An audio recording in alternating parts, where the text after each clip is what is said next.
अस्सलाम वालेकुम, मैं हूं अरबाब जहांगीर। आप देख रहे हैं मेरा यूट्यूब चैनल असली खबर विद अरबाब जहांगीर। उम्मीद है तमाम देखने वाले खैरियत से होंगे। लक्स स्टाइल अवार्ड्स के 22वें एडिशन की जब से नॉमिनेशन सामने आई हैं उस वक्त से ही बहुत ज़्यादा इस पर तनकीद की जा रही है, और तनकीद की सबसे बड़ी वजह यह है कि इसमें बेस्ट मेल एक्टर की कैटेगरी में वहाज अली को नॉमिनेट नहीं किया गया। बेस्ट फिल्म की कैटेगरी में the legend of Maula Jatt शामिल नहीं है। अब ज़ाहिर है, जब the legend of Maula Jatt शामिल नहीं है तो फवाद खान शामिल नहीं है, फिर मायरा खान शामिल नहीं है, हमजा अली अब्बासी इसमें लिस्ट में मौजूद नहीं है, उनकी नॉमिनेशन नहीं हुई। अब इन सब की जो वजूहात हैं वो पिछली वीडियोस मैंने आपको बताई तो थी, लेकिन इस पर अब जो मौक़िफ़ नए सामने आए हैं, ख़ास तौर पर the legend of Maula Jatt की प्रोड्यूसर अमारा हिकमत का इस पर बड़ा वाज़ेह मौक़िफ़ सामने आ चुका है, और उन्होंने तो जैसे उड़ा कर ही रख दिया है लक्स स्टाइल अवार्ड्स को, इसके ऑर्गेनाइज़र्स को, इसकी पूरी इंतज़ामिया को। वहाज अली का मौक़िफ़ इस पर सामने अभी तक नहीं आ सका।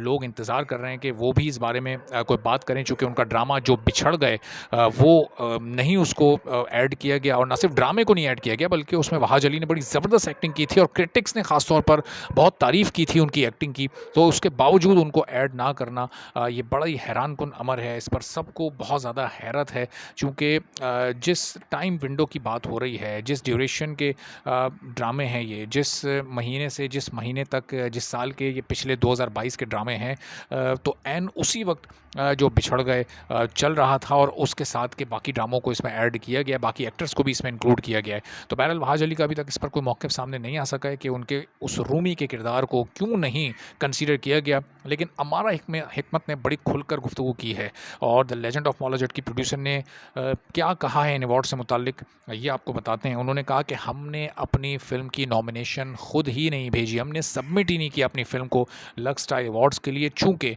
हमारी फ़िल्म का जो लेवल है, हमारी फ़िल्म की जो वैल्यू है, ये अवार्ड्स उस लेवल के, उस वैल्यू के हैं ही नहीं, हमारे लेवल पर ये पूरा उतरते ही नहीं, इसलिए हमने अपनी फ़िल्म को इसमें नहीं भेजा। और सबसे बड़ी वजह जो उन्होंने बताई इसकी, कि एक तो इसमें बेस्ट डायरेक्टर की कैटेगरी नहीं है, यानी फ़िल्म डायरेक्ट करने वाले को इसमें अवार्ड नहीं दिया जाता, और फिर बेस्ट स्टोरी राइटर की कैटेगरी भी इसमें शामिल नहीं है, यानी फ़िल्म लिखने वाले को, कहानी लिखने वाले को कंसीडर ही नहीं किया जा रहा और उसको अवार्ड ही नहीं दिया जा रहा। तो इसलिए उन्होंने अपनी फ़िल्म को यहाँ नहीं भेजा। उन्होंने कहा कि ये कोई तरीका नहीं है कि आप सिर्फ बेस्ट फ़िल्म को अवार्ड दे दें, आप सिर्फ बेस्ट मेल एक्टर को, बेस्ट फीमेल एक्टर को और बेस्ट प्लेबैक सिंगर को आप अवार्ड दे दें। जब आप प्लेबैक सिंगर को अवार्ड दे रहे हैं तो फिर आप स्टोरी राइटर को क्यों अवार्ड नहीं दे रहे, चूँकि पूरी फ़िल्म लिख वो रहा है। फिर आप डायरेक्टर को क्यों अवार्ड नहीं दे रहे, पूरी फ़िल्म वो बना रहा है, वो मेहनत कर रहा है, और उसी की ये मेहनत होती है जो आपको एक शानदार फ़िल्म देखने को मिलती है। और ज़ाहिर है कि वो उन्होंने बैक किया अपने डायरेक्टर बिलाल लाशारी को, चूँकि वो ये चाहती थी कि बिलाल लाशारी को भी इसमें, जब the legend of Maula Jatt को अगर अवार्ड मिले और अगर वो इस अवार्ड में नॉमिनेटेड होती, तो ज़ाहिर है कि फिर कोई मुकाबला ही नहीं होना था, क्योंकि ये पर्दे में रहने दो, ये टिच बटन और ये इस टाइप की जो ये बाकी ये फ़िल्में हैं, ये तो फिर ज़ाहिर इनका कोई मुकाबला ही नहीं था। मतलब आप बाकी सारी मूवीज़ की जो बॉक्स ऑफिस कलेक्शन है वो सबको आप ऐड कर लें तो भी आप the legend of Maula Jatt की आधी कलेक्शन के बराबर नहीं पहुंच सकते।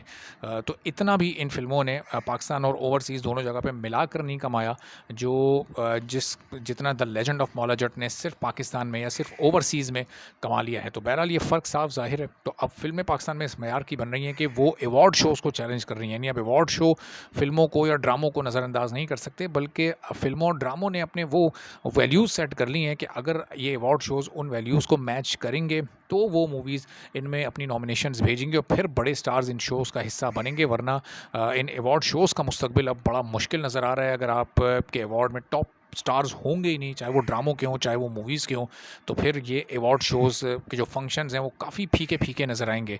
इस बारे में आपको मज़ीद भी अपडेट करते रहेंगे। चैनल पर नहीं तो चैनल सब्सक्राइब कर लें, बेल आइकन प्रेस करने इजाज़त दीजिए। अल्लाह हाफ़िज़।